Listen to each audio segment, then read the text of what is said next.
Hola, ¿qué tal? Bueno, seguimos. Esta es la parte 3 y lo que pueden leer ahora entonces justamente es Esther capítulo 2 versículos 1 hasta el 23. Aquí entran Esther y Mardoqueo en la narración, pero hacemos la pausa entonces para que ustedes puedan leer estos pasajes y después hacer los comentarios.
Muy bien, seguimos entonces y después de 4 años retorna entonces Jerjes o Asuero a Susa, a esta capital.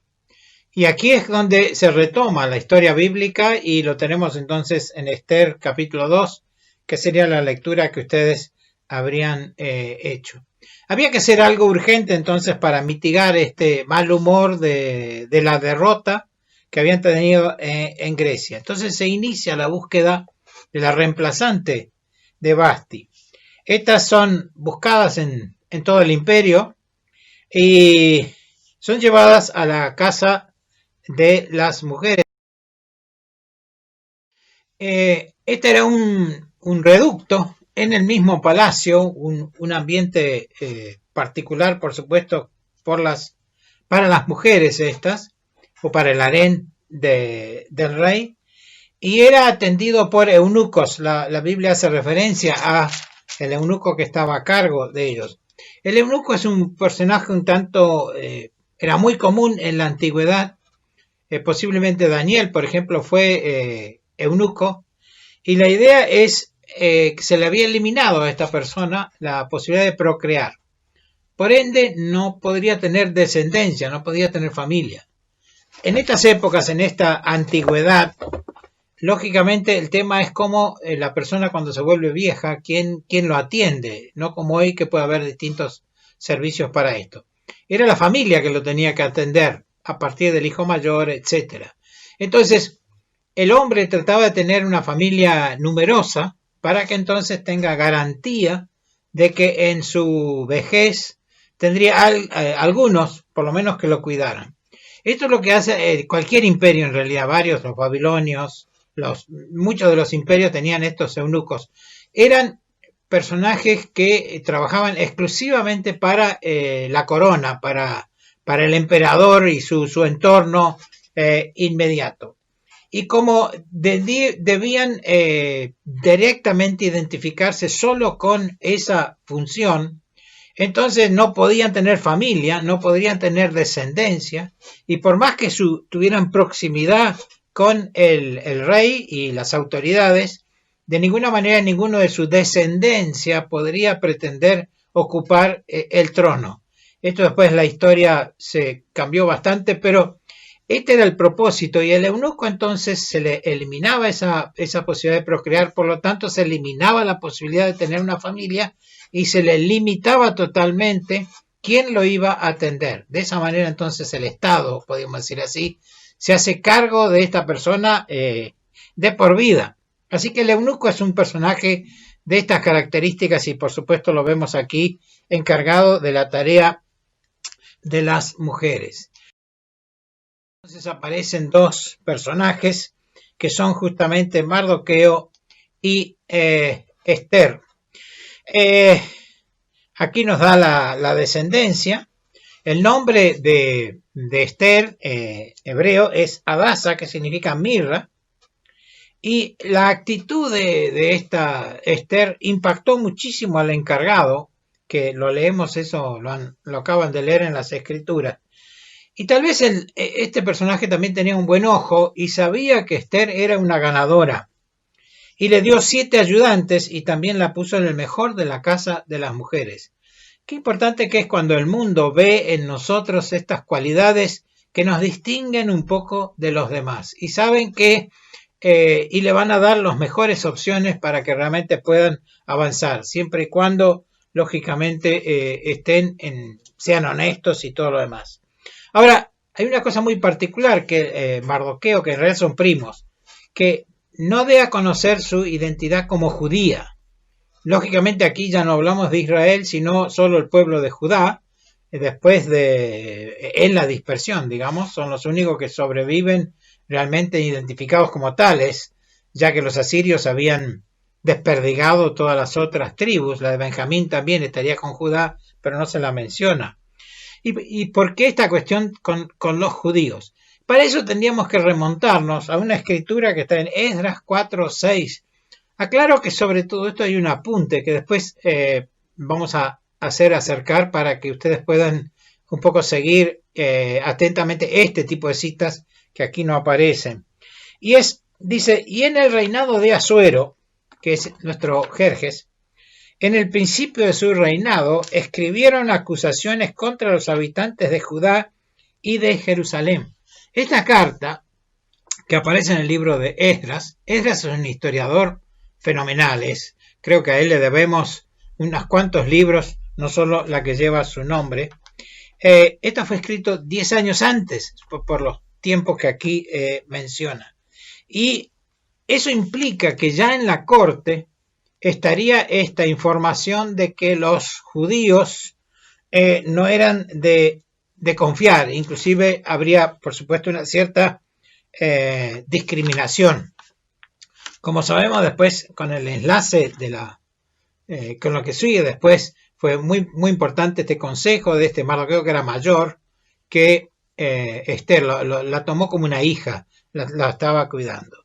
Son 12 meses de preparativos y habría dosis diarias de humo para que las pieles se vayan, son 6 meses prácticamente de eso, impregnándose de olores a perfumes.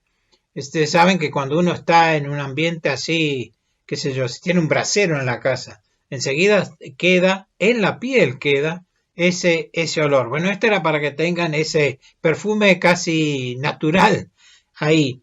Y la otra eran unos ungüentos, especialmente porque el clima allí es muy seco y por supuesto para que la piel pueda lucir muy linda, aparte de las ropas, etcétera, etcétera. Se han encontrado recipientes los arqueólogos en las cuales aclara bien que esta justamente era la modalidad.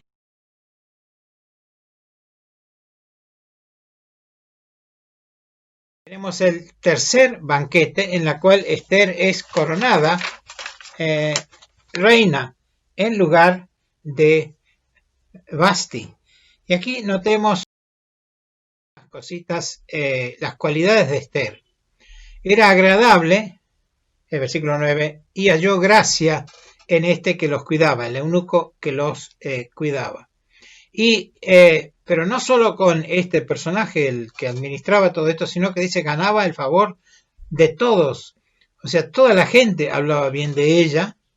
Y el mismo rey, por supuesto, Jerjes, con gracia y benevolencia. Pero, a pesar de estar realmente metiéndose en un muy próximo al rey, ella, sin embargo, Mardoqueo le da consejos, él se va todos los días para ver cómo está, etc. Y inclusive ella hace lo que él dice, aun cuando la educaba. Y Esther ya es reina, o sea, está en una posición muy, muy encumbrada. Y entonces, aquí es muy importante porque estos puntos nos hacen ver la cualidad y la calidad de esta Esther. Ojalá nosotros también tengamos esa misma empatía, podríamos decir, con aquellos, aunque no sepan nuestros orígenes y todo lo demás, pero qué bueno que es tener un buen testimonio, en particular en este sentido. Y aquí tenemos la puerta del rey, y ya nos vamos de los versículos 19 al 23, que ustedes ya han leído, y nos habla de que Mardoqueo estaba a la puerta de la entrada del rey. Y es esta puerta que tenemos identificada acá, ¿sí? Y es justamente el ingreso a lo que después va a ser todo el palacio, el complejo palaciego. Si él está ahí, en estas piezas que había ahí, estaban los funcionarios que entendían en todas las cuestiones cotidianas del imperio. Atrás está el palacio, bueno, las cosas grandes se resuelven, por supuesto, ahí en el ambiente grande. Pero había cosas de todos los días, cuestiones inclusive legales y jurídicas, cuando no políticas también. Y Mardoqueo obviamente es un funcionario de cierto nivel que debe atender entonces en nombre del rey estas cuestiones. Él escucha, siente justamente, ahí en la puerta pasa de todo, y lo vemos entonces en una actitud de los dos. Aquí vemos el ensayo del procedimiento de acceso directo al rey, que será vital para la importancia para el resto de la historia. Este pequeño incidente, que es cuando él descubre lo que le han hecho estos personajes, y lo vamos a ver a esto, Mardoqueo descubre el complot. Y entonces, él hace una cosa muy importante, y es, Mardoqueo podría haber ido por los canales normales. Recuerden que los eunucos eran los próximos al rey, lo hemos visto ya en la fiesta, en el primer banquete con el tema de Basti, o sea, estaban ahí próximos. Inclusive cuando notamos los nombres, que dicen que son Bigtán y Teres, cuando vemos la lista en el capítulo 1, vimos que uno se llama Bigtá, le falta la N, pero obviamente, y casi seguro, es la misma persona, o sea, del mismo riñón, podríamos decir, del poder, es cuando justamente Mardoqueo escucha esta trama que hay para asesinar al rey. Los reyes tenían terror de estas cosas. Lo vemos, por ejemplo, Nehemías era copero del rey, tenía que probar todas las cosas, las comidas, porque tenían terror, porque alguien los quisiera matar, a pesar de ser eunucos, a pesar de haber hecho todos los recursos para que tengan una vida placentera, vamos a llamar así, por lo menos permanencia en el poder. Pero Mardoqueo no va por el camino oficial, porque sabe que en algún lado se va a perder los papeles, van a cajonear el expediente, como digamos, y cuando no, desaparece después misteriosamente Mardoqueo. ¿A quién va? A Esther. Y esto es muy bueno porque ahí empieza la conexión Mardoqueo-Esther, ¿sí? Y él se conecta directamente con la que es la íntima, podríamos decir, claro, por supuesto, del mismo rey, el cual transmite a su vez al rey esta situación y entonces, y lo menciona Mardoqueo, es muy honesta, por eso vimos algunos puntos que analizamos muy brevemente en el slide anterior. Y entonces ella hace, y el rey entonces toma en consideración esto y por supuesto detecta que es verdad y efectivamente, como dice después, lo pusieron en la horca. Ahora aquí conviene aclarar porque el sistema de horca que nosotros conocemos, de ahorcado, no era un sistema de juicio, enjuiciamiento en esta época. Era otra mucho más terrible. En realidad era empalamiento.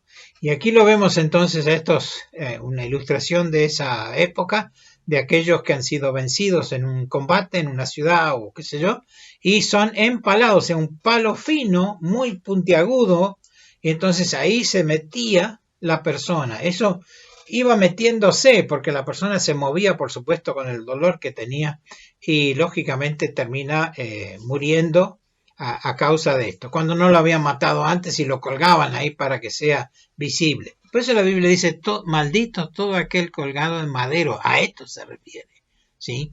Porque era maldito, porque realmente era un criminal.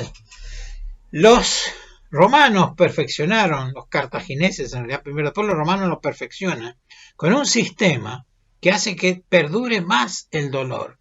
No tocan, ¿sí?, las partes vitales de la persona, como lo hacía este sistema, sino sus extremidades. Y ustedes han visto que todo chaleco antibala protege esta parte, que son los órganos vitales, el corazón y todo lo demás. Entonces, las manos están expuestas, puede recibir una herida, no se va a morir en principio por esa herida. Entonces la crucifixión fue empalar una persona, pero con las extremidades, tanto los brazos como las piernas, para que la agonía sea tremenda y sea duradera, hasta que finalmente, si hace falta, lo despachen.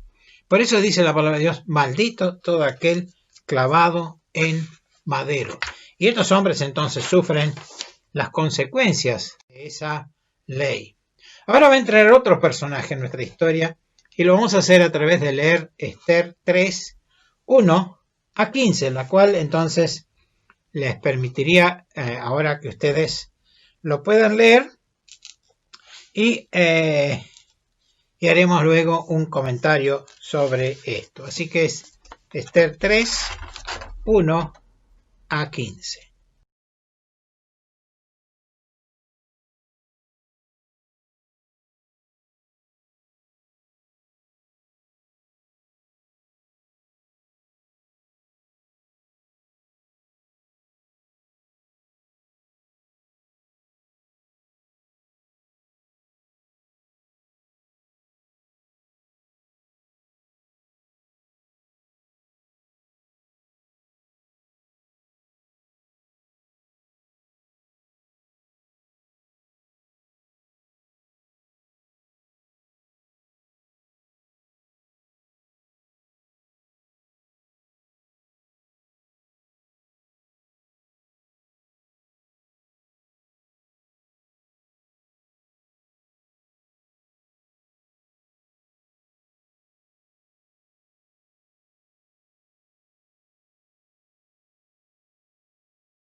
Muy bien, seguimos entonces y lo tenemos a este Amán que es ascendido por el propio rey a una posición muy...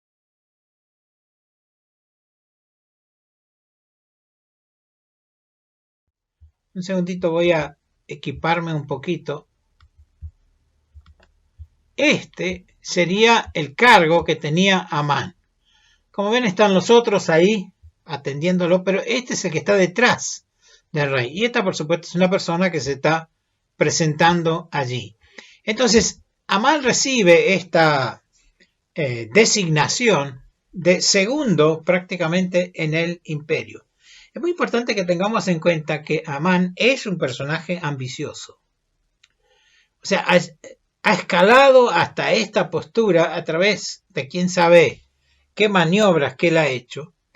Y resulta que se encuentra que Mardoqueo no le rinde la pleitesía que él pide. Acá hay varias cosas que están dando vuelta en esto. Por un lado, había un protocolo de saludo. Aquí la Biblia dice que Mardoqueo no se inclinaba en la medida que pasaba Amán. Inclusive los guardias le preguntan, pero ¿por qué no lo haces? Me di vuelta con este tema y buscando un poco la parte histórica, dice que en el Imperio Persa, los de igual rango se saludaban con un beso en la boca, sean hombres, sean lo que sea, ¿sí? Eso era los dos que eran de igual posición. El de rango inferior besaba en la mejilla a la persona superior. Y recién el nivel muy inferior debía inclinarse. La estimación que yo tengo, es una estimación, ojo, que Mardoqueo no se sentía tan inferior como para tener que inclinarse.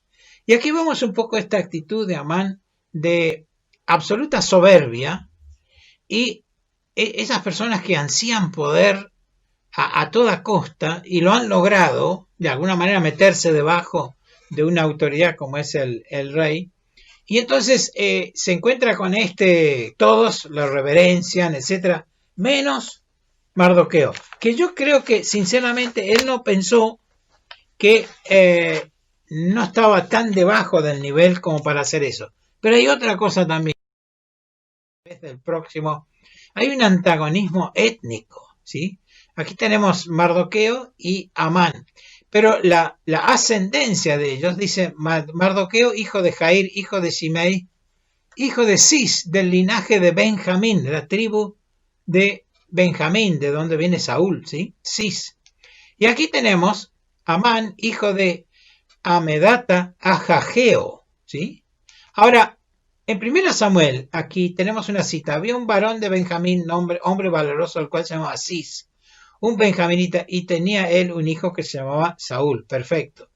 Saúl derrotó a los amalecitas y tomó vivo a Agag, rey de Amalek. Entonces Samuel cortó en pedazos a Agag. ¿Quién es este Amán? Descendiente de Agag, Ajajeo, como dice aquí. Así que aquí estamos hablando de un viejo antagonismo étnico que enfureció, por supuesto, a Amán, ya en una posición de mucho poder. Y acordémonos de esa carta que habíamos visto antes que hablaba de mal de los judíos. Así que ellos tienen que entonces ver qué van a hacer con respecto a esto. Y entonces Amán habla con el rey y es importante verlo al finalizar entonces esta tercera presentación. Amán no denuncia a Mardoqueo, ¿sí? No es la persona, él va a ir más alto. Tampoco identifica al pueblo rebelde, dice un pueblo, no dice que son los judíos. Y entonces los clasifica al pueblo como un pueblo esparcido y distribuido entre todo el imperio. Sus leyes son diferentes a las de todo el pueblo. no guardan las leyes del rey. Esto no es verdad, porque en realidad ellos se cumplían lo que les obligaba la ley siempre que cuando cumplía con su propia ley. Y al rey nada le beneficia dejarlos vivir. Es una mentira total, pero bueno, mentira al fin. Y entonces ahora propone, sean destruidos. Esto parece la nazi de la Segunda Guerra Mundial, justamente contra los... Y miremos un poco, esto implica entonces que es un grupo de clara identidad, que no se han entremezclado. Es muy bueno que a pesar de todo este imperio tan potente y tan grande, el pueblo judío todavía está identificado como tal. No pierde su identidad. En realidad la existencia de una nación como Israel hoy es una cosa que es difícil de explicar, porque como un pueblo que ni siquiera tuvo territorio pudo sobrevivir. Pero así son las cosas de Dios. Y también la iglesia, ¿sí? Tenemos una clara identidad y no debemos entremezclarnos. Tiene su legislación propia de comidas, adoración, etcétera, etcétera. Y no sigue el libertinaje generalizado, que en esa parte no acompaña al mundo, pero siguen sus normas. Y también una generalización aquí que es totalmente incorrecta con lo que dice que no guardan las leyes del rey. Y aquí hay intolerancia y hay discriminación. Y que en definitiva hay que eliminarlos o aniquilarlos. Esto que es la iglesia. Y con esto vamos concluyendo. Es un pueblo esparcido sobre la faz de la tierra con clara identidad propia. Pero la ley de Dios está escrita en su corazón y no sigue la corriente de este mundo. Qué importante que es que vayamos teniendo esto en cuenta hoy, porque realmente estamos en un mundo con muchos amán y también con una legislación que nos es absolutamente adversa a lo que creemos y lo que está aquí en la palabra de Dios. Leyes que se están aprobando que van directamente en contra de lo que Dios manda. Esto es muy importante porque es el contexto de las cosas. Hay una discriminación, una ridiculización de principios bíblicos, hay descrédito. Pero una cosa me llama la atención, mirando las noticias sobre este tema que estamos viendo ahora, de esta pandemia le llaman cuarentena, pero en realidad ya estamos más en la centena, 100 y pico de días ya de aislamiento. Y hay un señor que tiene un kiosco, una librería, vende de todo, parece, en la Villa 21. Y vez pasada dijo eso, y lo repitió también porque le agarró coronavirus, se sanó y otra vez abrió. Y dicen, ¿sabe lo que más se vende? La Biblia. Claro. O sea, a ver, qué importante, por eso digo, la silenciosa gestión de Dios, cómo aflora. Ojalá los medios tomarían esto un poco más, pero claro, ellos están en otra cosa. La persecución solapada y también la persecución abierta. Esta es la iglesia. Estos somos nosotros metidos en un mundo y ojalá tengamos entonces la valentía, como vamos a ver, de esta Esther de Mardoqueo, pero también del pueblo de Dios, que supo elevarse al nivel de la cuestión. Que Dios lo bendiga, ya seguimos entonces con el punto 4. Muchas gracias.